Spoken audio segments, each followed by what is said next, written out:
We had just gotten back from a dance. We were in high school and we had had a really, really fun time.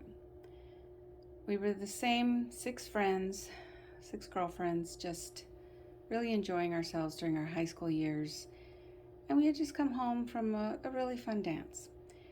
We were walking down the street and we saw this man, and we saw him every day. We didn't really talk to him, he didn't bother us or anything, so we weren't afraid of him. And he was waving us over down to the end of an alley. He was kind of like a neighborhood friend to everyone, even though we didn't know him. He was just part of our neighborhood. So we went. We went over there and we saw that at the end of the alley, he was pointing to a corner. And in the corner, there were all of these different candles that were lit. They were all different sizes, all different colors, and he was pointing, just standing there pointing. And we stayed there and we were quiet. We were waiting for him to say something. And he did. He said, "Pick one. Point at it. Don't touch them. Choose one." So we looked at each other and we thought, well, let's humor the man and let's do what he says. So we all, decided to choose one. But he told us, don't tell me yet. Choose one in your mind. And so we stopped for a second and we stayed quiet and we did as he said. And he started to ask me which one I had chosen.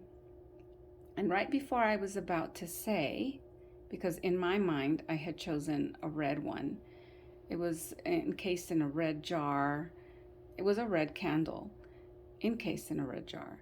And the top part of it was broken. So part of it was broken off. I think they were just candles that he would find just laying around or taken out of the trash. I don't know. And right when I was going to tell him that it was that particular red one, it was a little tall candle, and my friend Celeste interrupted me.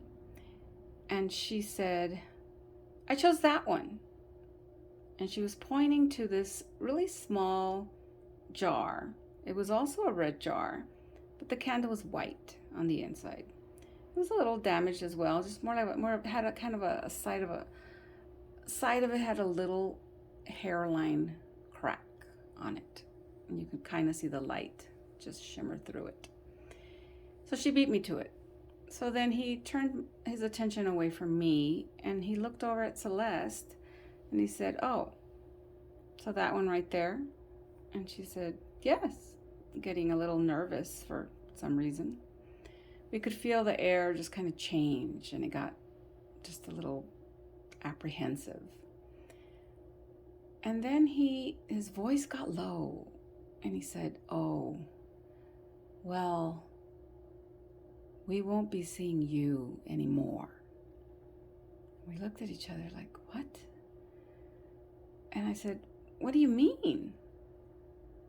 And he just turned over slowly and looked at all of us and didn't say anything, just looked at all of us in the eye.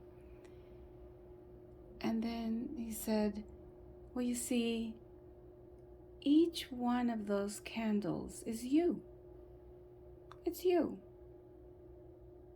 And it kind of sent a shiver down my spine, but I wasn't quite sure what he meant. "What do you mean that it's me?" I'm sure we were all thinking the same. And we heard the train in that moment, and we knew that we had to cross before the train did. Otherwise, we'd have to wait forever. So we started running. We were afraid. He had scared us in a way. It was kind of alarming.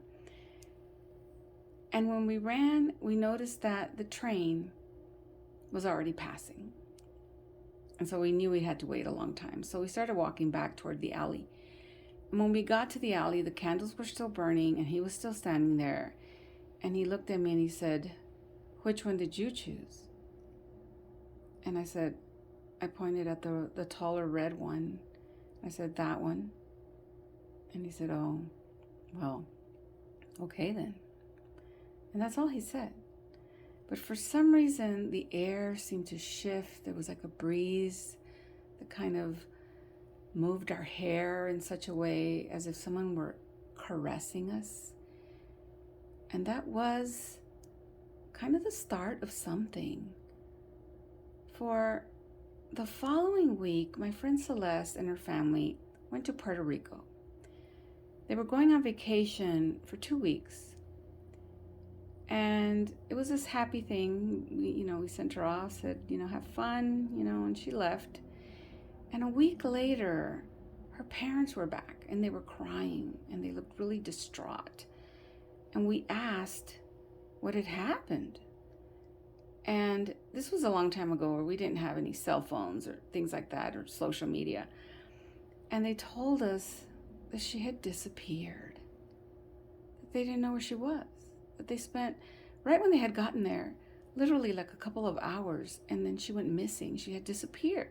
They had spent a whole week looking for her everywhere, and they couldn't find her. And the only reason that they had come back was because they were assured that if they came back, that they would have more help, that they could have other people go with them and help them look. So they came to, I guess, pick them up or something. And they were frantic.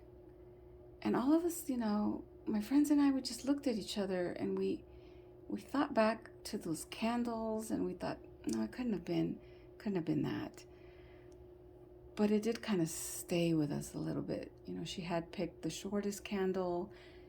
He said that the candles were us.